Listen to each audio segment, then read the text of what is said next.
Well, time right now is 6:16. Jamie Warren here, and we are bringing you a live picture right now.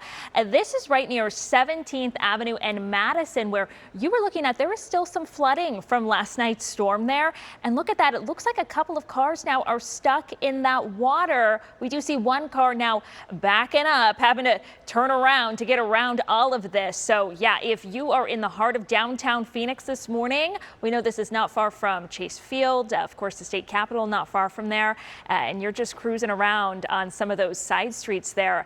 There is some flooding right there, and you'll need to get around that. So let's bring you out here live.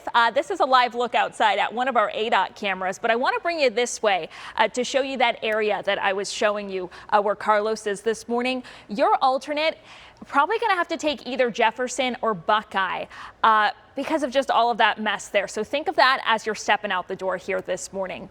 Want to show you other parts of the valley here to bring you a wide look here at the Phoenix area. Green conditions everywhere else, just aside from the I-10. So I'll leave you here with a look at those desert drive times. Yellow right now. If you are cruising on the 10, 31 minutes will be your drive time. But the 17 and the 51 right now are in the green. So Jordan and Kaylee, interesting to see still some of those remnants of last night's storm impacting drivers here yeah, this you know, morning. I'm not from here, but the first thing I thought is it hasn't dried out yet. But, you know, and the other thing I learned is that, you know, when it rains in the high country, the mostly dry Salt River, we could see it right over there on, 140, over by the airport. Yes. So, yeah. Just be careful out there this morning. Yeah.